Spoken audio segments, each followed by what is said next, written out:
अब हम मत्ती की किताब उसका दूसरा अध्याय देखेंगे। जैसे मैंने आपको बताया है कि टोटल सुसमाचार, चारों सुसमाचार मिला के 89 चैप्टर हैं, 89 चैप्टर हैं। उनमें से हर एक चैप्टर में थोड़ा थोड़ा मैं बताना चाहता हूं, जिससे हम सीखें कि पूरे सुसमाचार में क्या लिखा है। पहले अध्याय के बाद हमने ये देखा कि प्रभु यीशु का जन्म कैसे होता है, उसके बारे में भी मैं आपको बताना चाहता हूं। दूसरे अध्याय में लिखा है कि ज्योतिषियों का आगमन होता है पूर्व देश से। वो लोग खोजते हुए आते हैं, बैतलहम में की तरफ आते हैं। हेरोदेस राजा उस समय वहां पर राज्य करते रहते हैं, तो उनसे वो सोचते हैं कि ज्योतिषियों के सीधे आते हैं। यहूदिया के बैतलहम में यीशु का जन्म हुआ, तो कई ज्योतिषी यरूशलेम में आकर पूछने लगे, यहूदियों का राजा जिसका जन्म हुआ है कहाँ है, क्योंकि हमने पूर्व में उसका तारा देखा है और उसको प्रणाम करने आए हैं। यह सुनकर हेरोदेस राजा और उसके सारा यरूशलेम उसके साथ घबरा गया, और उसने सब प्रधानों और याजकों और शास्त्रियों को इकट्ठा करके उनसे पूछा, मसीह का जन्म कहाँ होना चाहिए। उन्होंने कहा, यहूदिया के बैतलहम में, क्योंकि भविष्यद्वक्ता ने पहले से सैकड़ों साल पहले कहा था कि जो मुक्तिदाता है, जो मसीह है, वो बैतलहम में पैदा होगा। जैसे आपको मालूम है, बाइबल में सैकड़ों साल पहले कई बातें लिखी रहती हैं और वो सब पूरी हो जाती हैं। अब ये ज्योतिषी जो बेचारे थे, ये तो पूर्व देश से आए थे, इन्हें कुछ नहीं मालूम था, यहूदी धर्म के बारे में भी नहीं मालूम था, कुछ नहीं मालूम था। लेकिन परमेश्वर की ऐसी योजना रहती है कि चाहे आपके पास धर्म है या नहीं, चाहे आप उसके बारे में जानते हैं या नहीं, फिर भी वो आपको इस्तेमाल कर लेता है, आपको बुद्धि ज्ञान दे देगा, आपको रास्ता दिखा देगा। इसलिए कोई भी यदि कहे कि मुझे मालूम नहीं था, परमेश्वर के पास जो भी जाता है उसकी खोज करता है, उसका ध्यान करता है, तो सत्य परमेश्वर जो है एक ना एक दिन उससे मुलाकात जरूर करता है। तो पूर्व देश में ये ज्योतिषी थे, जो विद्वान लोग थे, ये भी सोचते थे कि सच्चा परमेश्वर कौन है, ऐसा परमेश्वर जिसने सारी सृष्टि की रचना की है वो कौन है, कहां पर रहता है। ये सारे सोच विचार करके जब वो ध्यान किया करते थे, परमेश्वर से प्रार्थना याचना किया करते थे, तो एक दिन परमेश्वर ने उनको दर्शन देके बोला कि चलो, एक सितारा दिखा। उनको एक तारा दिखाई देगा, आसमान पे देखा तो एक तारा वो कैसा है, वो सबको दिखाई नहीं दे रहा था, वो उन बस ज्योतिषियों को दिखाई दे रहा था।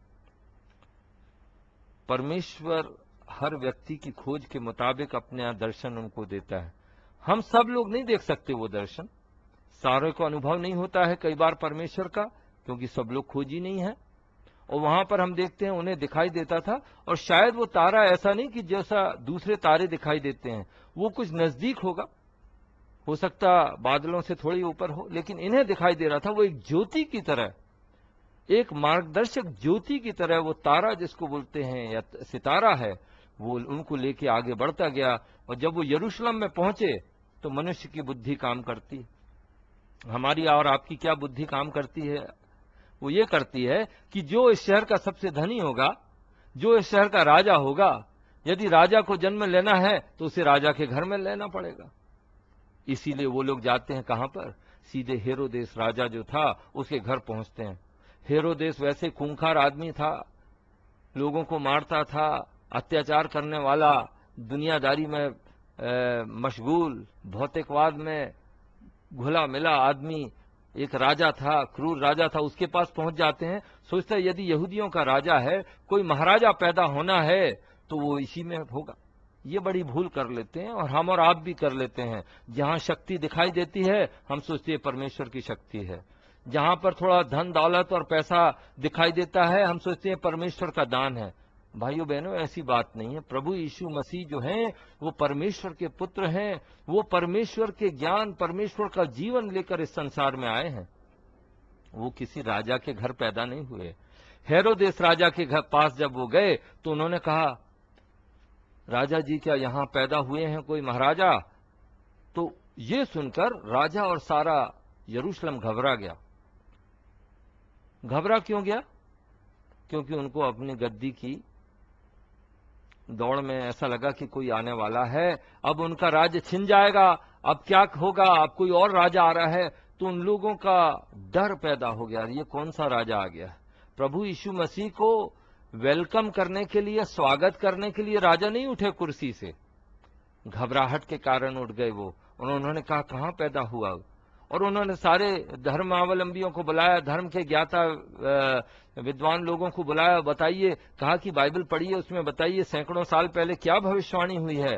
उन्होंने भविष्यवाणी कहा और कहा कि मसीह जो है, जो ख्रिस्त है, जो मुक्तिदाता है, जो सबसे बड़ा राजा महाराजा है, राजाधिराज है, प्रभुओं का प्रभु है, वो बेतलहम गांव में पैदा होगा।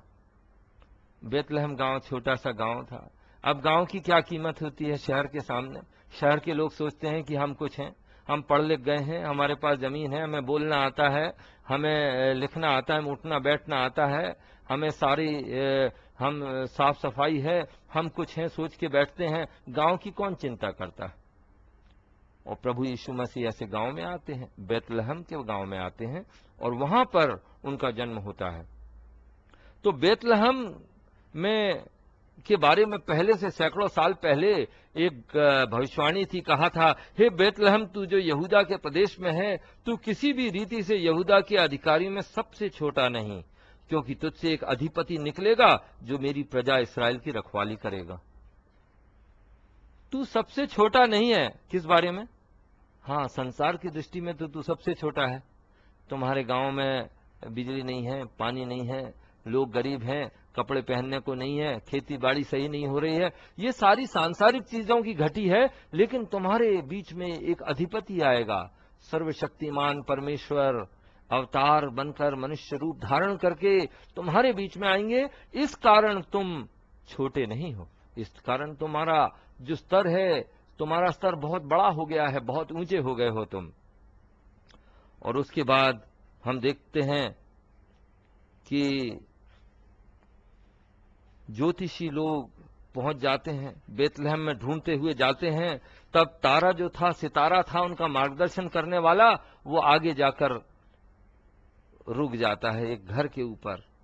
प्रभु यीशु मसीह को वहां पर वो जाके देखते हैं, एक घर में प्रभु यीशु मसीह हैं, एक अस्तबल में प्रभु यीशु मसीह हैं, और वहां पर एक बालक को देखते हैं, और वो अति आनंदित हो जाते हैं। उनके माता पिता के साथ उन्हें देखते हैं, और वो मुंह के बल गिरकर उसका दंडवत करते हैं,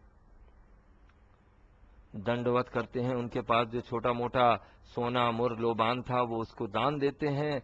और तब स्वर्गदूत उनको रात में कहता है कि तुम राजा के पास वापस मत जाओ, तुम दूसरे देश में चले जाओ, दूसरे रास्ते से चले जाओ। और वो लोग वहां से चले जाते हैं। हेरोदेस ने झूठ बोला था ज्योतिषियों से और कहा था, मुझे आके खबर देना कि कहां पैदा होता है, तब मैं भी जाके उसकी भक्ति आराधना करूंगा। वो भक्ति करने नहीं जाने वाला था, उसकी आराधना करने वाला नहीं था, वो उसकी हत्या करने जाने वाला था। तो जब स्वर्गदूत दूसरे रास्ते से चले गए तो बड़ा क्रोधी हो गया। उसने लोगों को बोला कि कितना बड़ा बच्चा होगा, अभी क्या सोचते हो? उन्होंने बोला करीब 2 साल का होगा, अभी ज्यादा से ज्यादा। तो उसने अपने सैनिकों को भेजकर 2 साल और उससे कम के सारे बच्चों का कत्लेआम कर दिया। बेतलहम में, छोटे से गांव में, सारे छोटे बच्चों का कत्लेआम हो गया। यही है स्वागत प्रभु यीशु का। सर्वसृष्टि के निर्माता, परम प्रधान परमेश्वर के पुत्र प्रभु यीशु मसीह आते हैं संसार में, तो कत्लेआम हो जाता है, खून खराबा हो जाता है। क्या हालत है दुनिया की। ऐसी दुनिया में जहां पर हर जगह दुष्टता फैली हुई है, उसके आने से दुष्टता हम देखते हैं फिर भी कम नहीं हो रही है। राजा खून खराबा करता है। प्रभु यीशु मसीह का स्वागत ऐसा।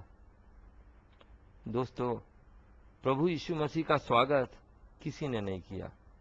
वो अपने लोगों में आया, उसके लोगों ने स्वागत नहीं किया। जिस संसार में आया, वो संसार ने उसके खिलाफ बगावत की, खून खराबा हो गया। जो सृष्टि थी उसने बनाई हुई थी उसके हाथों की, लेकिन फिर भी उस सृष्टि ने उसको स्वीकार नहीं किया। यहां पर हम देखते हैं फिर क्या करते हैं प्रभु यीशु मसीह। उनके माता पिता उनको लेकर मिस्र देश की तरफ चले जाते हैं, और वहां से जब वो थोड़े बड़े होते हैं तो वो अपने देश वापस आते हैं, और वहां पर वो नासरत में आ जाते हैं। और इसीलिए प्रभु यीशु का नाम है यीशु नासरी, नासरत का यीशु, क्योंकि उस नासरत के गांव में एक छोटे कस्बे में आकर वो रहने लगते हैं। और वहां उनके पिता जो है एक आम बढ़ई का काम करते हैं। और प्रभु यीशु मसीह भी उनके साथ सेवा में लग जाते हैं, उनकी दुकान में काम करते हैं, कुर्सी टेबल बनाना। सर्वशक्तिमान परमेश्वर इस दुनिया में आके कुर्सियां और टेबल बना रहे हैं। जी हाँ, आपके और हमारे समान बनने के लिए उनको जरूरी था कि जो आप करते हैं वो भी वो करें, इस संसार में रहें, आपके समान रहें, और इसके बाद आपको शुभ संदेश सुनाएं, अपना जीवन प्रदान करें और आपके लिए स्वर्ग का रास्ता को साफ करें। ये दूसरे अध्याय में लिखा हुआ है।